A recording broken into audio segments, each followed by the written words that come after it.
Yep. Sanibonani guys, sanibonani guys. Please like, share, subscribe to my YouTube channel bafethu. Follow me on TikTok, follow me on Facebook. Yeah bafethu, if you fan the Pirates, ngicela uskip le video because angithandi iqiniso malikhulunywa ngani. You can skip le video abanye mabasali. Bafethu, if niyalazi iqiniso mina I've seen ngimbonile ubaba kaMfukeng izolo ku-inthanethi akhuluma ukuthi umfana wakhe kudala afuna ukuhamba. Fine. I think i-Pirates is punishing uMfukeng.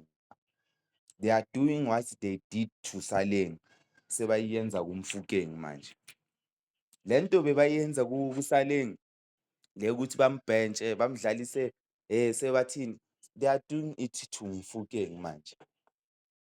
I'm telling you, Mfukeng is fed up ufuna ukuhamba like bafethu nawe like in general. Wherever la usebenza khona bafethu ne. If bangathi i-increase yesalary uzoyithola after 10 years ulapha emsebenzini. Meanwhile kuba nabantu ababaqasha bamqashe last month, this month sebamtshela nge-increase. How would you feel? The same way Mfukeng is feeling bafethu.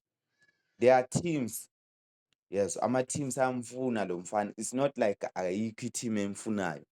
It's just the Pirates is rejecting those offers. Yes, there are teams that they want to buy Mfukeng. Abafuni ku-Pirates. Why bangafuni? They are abafuni umfana ayohola imali eningi azoba nemali azokhona ukunakekela umama wakhe nowabakhe.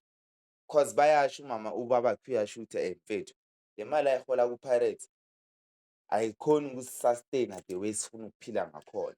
Bane-right phela abazali bakaMfukeng ukukhuluma, yabo.